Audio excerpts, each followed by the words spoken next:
আজকে নারায়ণগঞ্জ একটি বিরল জেলা।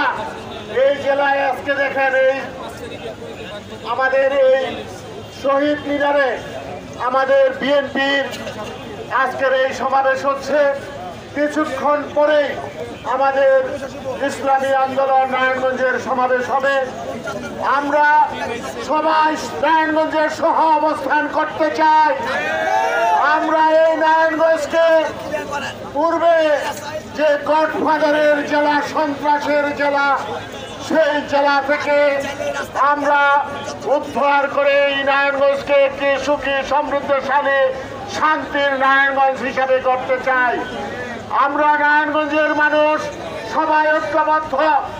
আমরা এই 7ই নভেম্বর সিপাহী জনতার বিপ্লবের এই র্যালি পূর্ব সমাবেশে এই কথাটাই বলতে চাই যে শহীদ রাষ্ট্রপতি জিয়াউর রহমান 1975 সালের 3রা নভেম্বর যে সময় ওই সাম্রাজ্যবাদী শক্তির ছাড়ায় বন্দী হয়েছিল, সেই বন্দী দশা থেকে সিপাহী জনতা বিপ্লবের মাধ্যমে এই বাংলাদেশকে মুক্ত করেছিল। জনাব শহীদ রাষ্ট্রপতি জিয়াউর রহমানকে মুক্ত করে এই দেশে একটি গণতান্ত্রিক পথ প্রশস্ত করেছিল।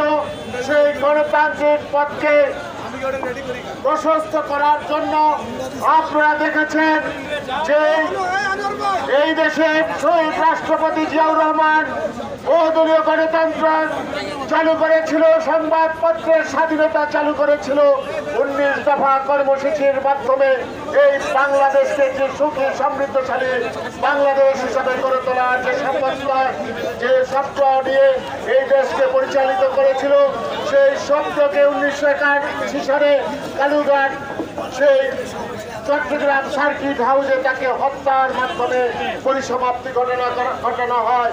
গত 15 বছর এই সরকার, এই যে শেখ হাসিনার সরকার এদেশে যে একদলীয় ফ্যাসিবাদী শাসন ব্যবস্থা কায়েম করেছিল, সেই শাসন ব্যবস্থা থেকে ছাত্র জনতার যৌথ উদ্যোগে যে শাসন ব্যবস্থা চালু হয়েছে, সেই শাসন ব্যবস্থার অংশ হলো এই অন্তর্বর্তীকালীন সরকার। আমরা এই অন্তর্বর্তীকালীন সরকারকে সাহায্য সহযোগিতা করে এদেশের মানুষের ভোটের অধিকার প্রতিষ্ঠা করব, এদেশে গণতন্ত্র প্রতিষ্ঠা করব, এদেশকে একটি সুখী সমৃদ্ধশালী বাংলাদেশ হিসাবে গড়ে তুলব।